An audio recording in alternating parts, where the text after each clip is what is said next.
হয়নি তো। এই ব্লাশার এইখান থেকে তুমি কোথায় উঠিয়েছো এতটা? আর এখানে দেখো তোমার ডার্ক সার্কেল সব দেখা যাচ্ছে। এই জায়গাটায় হয়েছে, পুরোটা মোছো, একটুও হয়নি। পুরো ফেসটা ক্লিন করো, আমি দেখিয়ে দিচ্ছি। আর এই দিকটা করো, মেকআপ বানাই এই দিকটাই করো। এইটা। খুব অল্প, সামান্য একটু দাও। হ্যাঁ, আর এইটা বেস্টের মানে ফাউন্ডেশনটা হ্যাঁ বেশি হয়েছে না? ঠিক আছে, ঠিক আছে, একদম ঠিক আছে। এটা খুব সুন্দর। এখানটা একটু দাও আর এখানটা একটু দাও, দিয়ে ভালো করে, তারপরে হাতে হাত দিন, হাত দিন। হ্যাঁ, এটা সুন্দর করে ম্যাসেজ করো। ওপরের দিকে আসবে না, এই জায়গাটায় আসবে না, ওপরের দিকে আসবে না, যে জায়গাটায় বেশি ঘাম হয় নোজে আসবে না। হ্যাঁ, যে কোনো একটা দাও, এটাই দাও, এটা দিয়ে করো। ঠিক আছে, করো পরপর। এই ম্যাম এটাই আছে। এটা দিয়ে করো, এটা দিয়ে করো।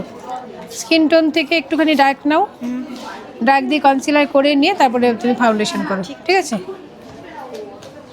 দিতে হবে। ও কালকে ক্লাস করোনি? না তাহলে তুমি এমব্রয়ডারিস আছে তোমার কাছে? না, আমার তাহলে রিপোর্টই আছে। এটাই একটু দাও। আচ্ছা, হ্যাঁ, এটা দিয়েছে, ঠিক আছে, এটাতে যাবে না। এটা দাও নি, ওয়াটার বেস দাও নি। না। এটা দাও, এটা দেওয়ার পরে এটা একটু দেবা। আচ্ছা। ঠিক আছে, আর কালকে যেটা আসেনি খাতায় লেখানো আছে ওদের থেকে নিয়ে নেবা। ওখানে সব ডিটেলে লিখিয়ে দিয়েছি কি করতে হবে না করতে হবে। আর একটু ডার্ক লাগবে, এর সাথে একটু ডার্ক মিক্স করো। ঠিক আছে। হুম, আচ্ছা, এটা কি অরিজিনাল? বের করো।